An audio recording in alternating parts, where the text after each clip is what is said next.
السلام علیکم۔ بسم اللہ الرحمن الرحیم۔ سنہری کرنیں، قصہ نمبر 25۔ معبد رضی اللہ عنہا کی بے مثال فصاحت۔ رسول اکرم صلی اللہ علیہ وسلم نے جب مکہ مکرمہ سے ہجرت کر کے مدینہ منورہ کا رخ فرمایا تو راستے میں آپ کا گزر معبد خزاعیہ کے خیمے کے پاس سے ہوا۔ معبد کا نام عاتقہ بنت خالد بن منقد بن ربیعہ تھا، مگر کنیت سے معروف تھے۔ ان کے شوہر کا نام اقسم بن ابی الجون الخزاعی تھا، وہ ابو معبد کی کنیت سے مشہور تھے۔ ان دونوں نے جب رسول اکرم صلی اللہ علیہ وسلم کی برکت کا اپنے گھر میں مشاہدہ کر لیا تو بعد میں دین اسلام میں داخل ہو گئے۔ معبد ایک مہمان نواز خاتون تھی۔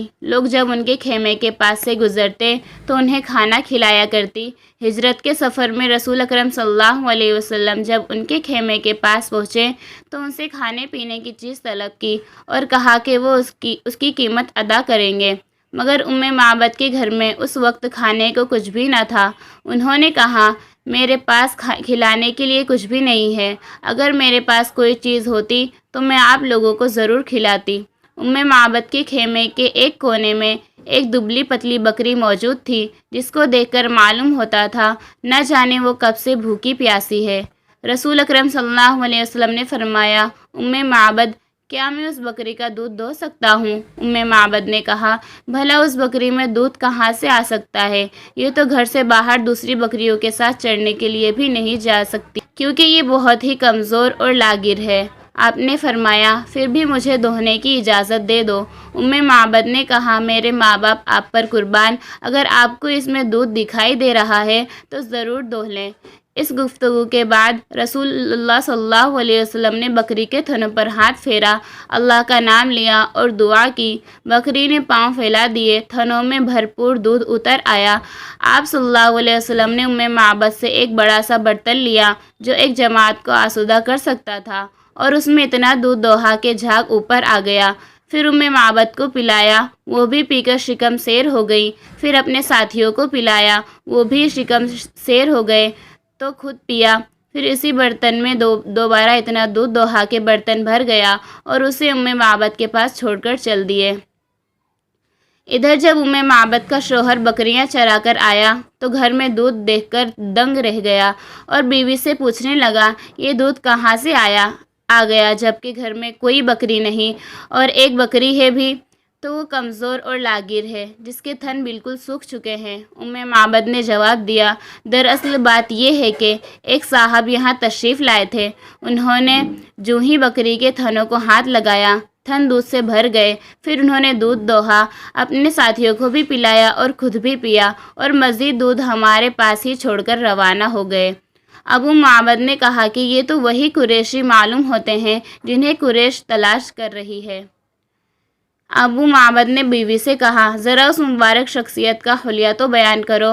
معبد نے اپنے شوہر سے رسول اکرم صلی اللہ علیہ وسلم کا حلیہ مبارکہ اپنے مخصوص الفاظ میں بیان کیا۔ معبد نے اللہ کے رسول صلی اللہ علیہ وسلم کا حلیہ مبارکہ کیا بیان کیا؟ عربی زبان میں فصاحت و بلاغت کے دریا بہا دیے۔ رحمت للعالمین میں قاضی سلیمان منصور پوری نے اور الرحیق المختوم میں مولانا صفی الرحمن مبارک پوری نے اس کا اردو میں ترجمہ کیا ہے۔ جیسے معبد نے حلیہ بیان کرنے میں نہایت عمدہ الفاظ استعمال کیے، اسی طرح ترجمہ کرنے والوں نے بھی اردو الفاظ کے چناؤ کا حق ادا کر دیا۔ صاحب الرحیق المختوم کا ترجمہ درج ذیل ہے۔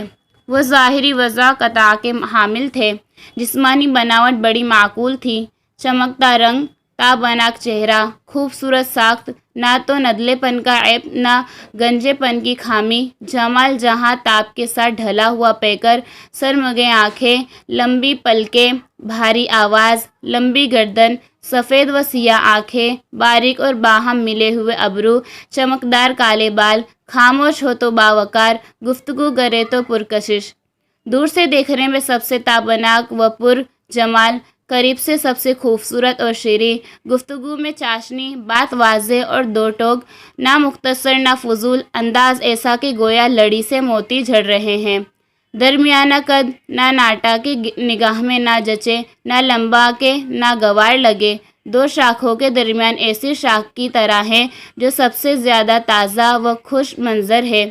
رفقا آپ کے ارد گرد حلقہ بنائے ہوئے کچھ فرمائیں تو توجہ سے سنتے ہیں، کوئی حکم دیں تو لپک کر بجا لاتے ہیں۔ متاع و مکرم، نہ ترش و رو، نہ لغو و گو۔ السلام علیکم۔